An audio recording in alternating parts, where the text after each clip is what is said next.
अगर ये वीडियो अच्छा लगे तो प्लीज़ लाइक एवं शेयर कीजिए, साथ ही साथ चैनल को सब्सक्राइब भी कीजिए। इकाई सेल क्या है हम पढ़ चुके हैं। अब हम देखते हैं इकाई सेल के प्रकार। और ये जो इकाई सेल का प्रकार है ये आपको अच्छे से समझना है, क्योंकि आगे हमको इस चैप्टर में इकाई सेल के इस प्रकार के बारे में कई बार पढ़ना पड़ेगा और बहुत ही आसान है और एग्जाम के व्यू से बहुत ही इम्पोर्टेंट है। तो चलिए हम देखते हैं कि इकाई सेल के प्रकार। इकाई सेल को हम मुख्यतः दो भागों में बांटते हैं। इकाई सेल इसको हम दो भाग में बांटते हैं। पहला भाग होता है आद्य या सरल घनीय सेल। आद्य या सरल घनीय सेल। आद्य या सरल घनीय सेल इसको हम कहते हैं simple cubic cell. Simple cubic cell और शॉर्टकट में लिखा रहता है SCC। इसको आपको ध्यान रखना है क्योंकि आगे हम बार बार पढ़ेंगे। SCC मतलब क्या है? सिंपल क्यूबिक सेल, आद्य या सरल घनीय सेल। दूसरा होता है केंद्रित एकक कोष्ठिका। केंद्रित एकक कोष्ठिका। अब ये जो आद्य या सरल घनीय सेल है, कौन सा ऐसा इकाई सेल है जिसको हम आद्य या सरल घनीय सेल कहेंगे? तो पहले यहां पर हम डायग्राम बनाते हैं। ये कोई घनीय सेल है। देखिए यहां पर घनीय सेल की बात कर रहे हैं। घन और घनाभ आप पहले भी पढ़ते आए हैं। घन किसे कहते हैं, घनाभ किसे कहते हैं? घन या घनाभ दोनों में 6 फलक होता है। 6 फलक। अंतर ये होता है कि घन के जो सभी फलकें होती हैं वो वर्गाकार होती हैं और घनाभ की जो फलकें होती हैं वो आयताकार होती हैं। तो यहाँ पर हम पढ़ रहे हैं घन के बारे में। याद रखिए क्योंकि इनकी जब परिभाषा लिखेंगे तब काम आएगा। घन की सभी फलकें वर्गाकार होती हैं और कुल कितने फलकें होती हैं? तो कुल 6 फलक होता है। सरल घनीय सेल किसे कहते हैं? तो ऐसा इकाई सेल जिसके अवयवी कण केवल कोनों पर स्थित होते हैं। ये कोना है, यहां पर स्थित है। ऐसा इकाई सेल जिसके अवयवी कण केवल कोनों पर स्थित होते हैं। कितने कोने होते हैं? 1 2 3 4 5 6 7 8। तो ऐसा इकाई सेल जिसके अवयवी कण केवल घन के कोनों पर स्थित रहते हैं उसको हम कहते हैं सरल घनीय सेल। वह इकाई सेल जिसके अवयवी कण केवल घन के कोनों पर स्थित हो उसे सरल घनीय सेल यानी कि SCC कहते हैं। यहाँ पर जो अवयवी कण है वो केवल घन के कोनों पर स्थित हो। केंद्रित एकक कोष्ठिका ये फिर से 3 प्रकार के होते हैं। ये होते हैं 3 प्रकार के।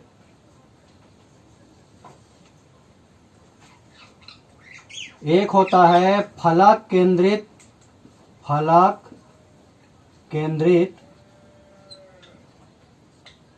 एकक कोष्ठिका। फलक केंद्रित इसको हम बोलते हैं फेस सेंटर्ड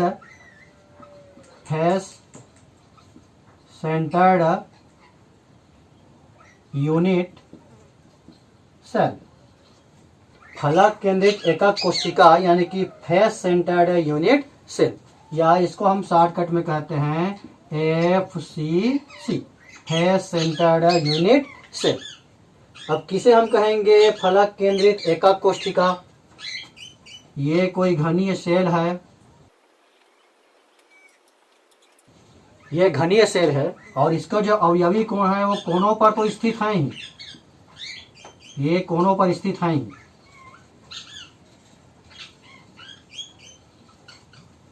अगर चित्र हम केवल इतना बनाएंगे तो ये सिंपल क्यूबिक सेल हो जाएगा, क्योंकि केवल अभी कहाँ पर है? ये कोनों पर है।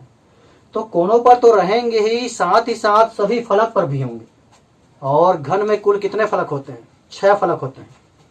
ये हो गया पहला फलक, ये हो गया दूसरा फलक, ये ऊपर में तीसरा फलक, ये नीचे में चौथा फलक, एक फलक पीछे है ये वाला फलक, और ये फलक जस्ट सामने में है, तो ये हो गया। चलिए इसकी परिभाषा देखते हैं फलक केंद्रित एकक कोष्ठिका की।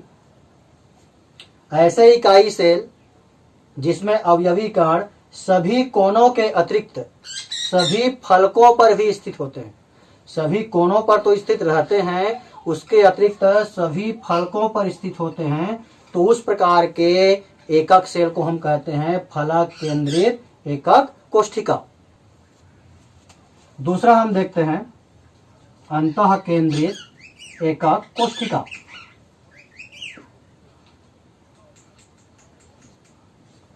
इसको कहते हैं बॉडी सेंटर्ड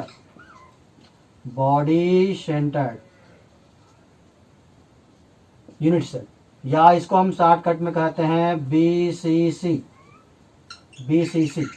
इसका भी डायग्राम बना के देखते हैं। अगर डायग्राम समझ में आ गया तो आप आराम से उसको परिभाषित कर सकते हो।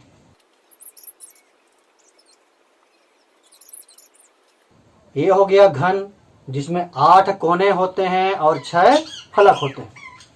ये जो अवयवी कण है वो सभी कोनों पर स्थित हैं, 8 कोनों पर। अगर अभी कोई आपसे पूछता है कि ये किस प्रकार का यूनिट सेल है, तो आपका जवाब होगा ये एसएससी है, सिंपल क्यूबिक सेल, क्योंकि अभी अवयवी कण केवल उसके 8 कोनों पर स्थित है। तो बॉडी सेंटर्ड कब होगा? जब 8 कोनों के अतिरिक्त उसके केंद्र पर भी अवयवी कण उपस्थित हो, केंद्र पर। यानी कि अंतः केंद्रित एकक कोष्ठिका किसे कहते हैं? तो ऐसा इकाई सेल जिसमें अवयवी कण उसके सभी कोनों के अतिरिक्त उसके केंद्र पर भी उपस्थित हो, तो उसको हम कहते हैं अंतः केंद्रित एकक कोष्ठिका। अब हम देखते हैं तीसरे प्रकार का केंद्रित एकक कोष्ठिका। केंद्रित एकक कोष्ठिका का तीसरा प्रकार है अंत केंद्रित एकक कोष्ठिका, इंड सेंटर्ड, और इसको हम शॉर्ट फॉर्म में लिखते हैं ईसीसी। ई का मतलब है end centred cubic cell, ECC का मतलब इंड सेंटर्ड क्यूबिक सेल।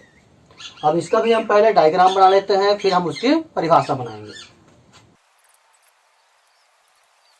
ये हो गया घन, और अवयवी कण इस घन के सभी कोनों पर यानी कि 8 कोनों पर स्थित है।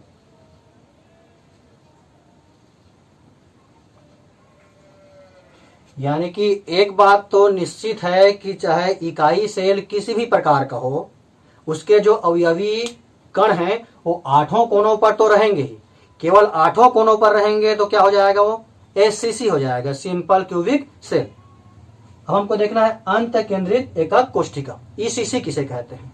तो 8 कोनों पर तो है ही, उसके विपरीत फलकों पर भी हो। अगर हम इस फलक को ले रहे हैं तो इसकी विपरीत फलक हो जाएगा ये वाला।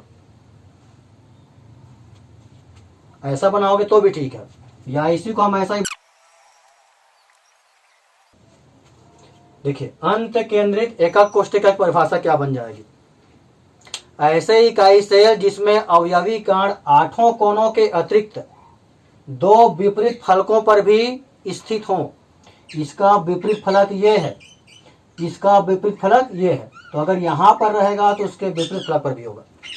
अगर हम यहां पर लेते हैं तो इसका विपरीत फलक हो जाएगा यहां पर। यानी कि ऐसे इकाई सेल जिनमें अवयवी कण 8 कोनों के अतिरिक्त 2 विपरीत फलकों पर भी स्थित हों, तो उसे हम कहते हैं इंड सेंटर्ड क्यूबिक सेल, अंत केंद्रित एकक कोष्ठिका। इस प्रकार से अभी हमने देखा कि एकक सेल जो है कुल 4 प्रकार का होता है। SCC, simple cubic cell. Simple cubic cell मतलब जिसमें अवयवी कण केवल 8 कोनों पर स्थित होंगे। उसके बाद हम पढ़े फेस सेंटर्ड। फेस सेंटर्ड में क्या होता है? 8 कोनों पर तो रहता ही है और सभी 6 फलकों पर भी रहता है। उसके बाद हम पढ़े बॉडी सेंटर्ड, बीसीसी। उसमें क्या होता है? आठों कोनों पर अवयवी कण तो रहते ही हैं, और एक अवयवी कण रहता है उसके सेंटर पर, केंद्र पर। और लास्ट में हम पढ़े ईसीसी, इंडेसेंटर्ड क्यूबिक सेल। इसमें क्या होता है, अवयवी कण आठों कोनों पर तो रहते ही हैं, और दो और अवयवी कण होते हैं जो जस्ट एक दूसरे के विपरीत फलक में रहते हैं। मतलब ये फलक में रहेगा तो यहाँ रहेगा, इस फलक में रहेगा तो यहाँ रहेगा। इस प्रकार से हम कुल 4 प्रकार के यूनिट सेल पढ़ते हैं।